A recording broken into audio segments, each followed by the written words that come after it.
এর পেছনে দায়ী কে? বউ। বলেন বলেন। আমি কি একটু বেশি বলে ফেললাম? আমি নিজে দেখতেছি বাংলাদেশে বহু পরিবার এটা চলছে।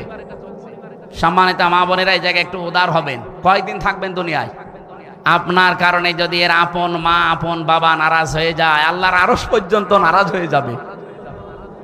এই যে রাজশাহীতে সেই দিন 4টা ছেলে মেয়ে, তারপরও মুরব্বী যে টেনে মাথা দিয়ে মরে গেল। কি একটা দুঃখ! মানসিক যন্ত্রণায় থাকলে একটা জিন্দা মানুষ এই কাজ করতে পারে? এই যে পলাশ সাহা এএসপি, এই যে স্যারকে জিজ্ঞাসা করে দেখেন, একজন এএসপি, তার মানে একটা জেলার দ্বিতীয় দায়িত্বে আছে সেই লোকটা। খালি বউ আর মা, এই দুইজনের মনোমালিন্যের কারণে লোকটা দুনিয়া থেকে বিদায় নিল। নিজের অস্ত্র দিয়ে নিজে মরে গেছে। মা বোনেরা, আমি আশা করছি শাশুড়ি যারা এসেছেন, পুত্রবধূকে একটু ছাড় দেবেন আপনার ছেলেটার জন্য। আর বউ যারা এসেছেন, যেহেতু 25-30